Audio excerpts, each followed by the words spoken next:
From the 70s, and now the pop supergroup is back in Perth in force.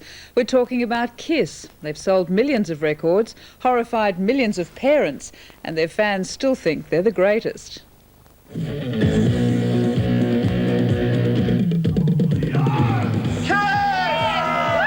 In the 70s, they were a parent's worst nightmare. Now they're back, and fans are loving it.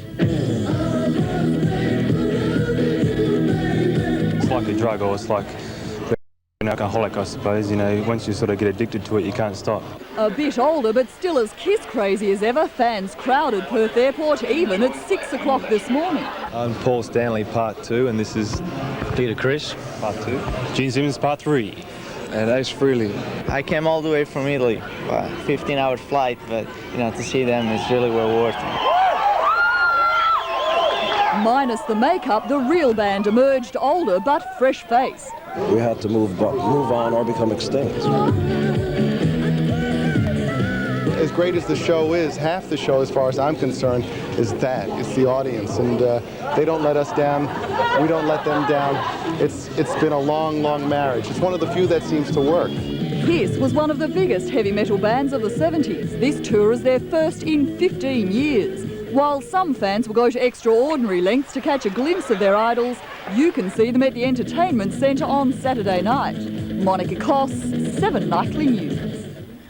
And ahead on 7 Nightly. Known more for its makeup than its music, 80s rock sensation Kiss is back in Australia for the first time in 15 years. And on the eve of their Perth concert, Kiss Fever is starting to build.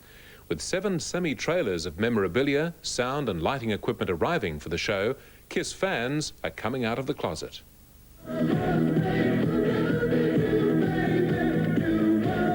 It's been 15 years since Kiss strutted the stage down under. Their brand of blood-spitting, tongue-brandishing rock and roll was backed by spectacular light shows and was unmatched. But kicking off the Australian tour, Kiss claims they've entered the 90s and have earned a place in today's music scene. When we felt it was time to move forward, we weren't scared of the consequences of taking off the makeup. If we weren't good enough, then we didn't deserve to survive anyway. The band may have moved on, but for fans, their 80s image is all important. Part of the tour, the Kiss Hall of Fame. Paraphernalia including costumes and boots, instruments and original artwork from Kiss album covers. And the fans love it, some going to extremes to show their devotion. They're the best band in the world. Yeah, what's so good about them? Oh, everything. Kissing me life, man, that's it. Same with half the blokes here, half the people here, man. It's your life. Got a lifestyle, man. That's right. They're more than a band, larger than life. Brilliant. It's just, it leaves me speechless what they are. Tickets are still available for the first concert of the Australian tour, kicking off at the Perth Entertainment Centre tomorrow night. It'll be followed by performances in Adelaide, Melbourne and Sydney. Carolyn Cull, 10 News.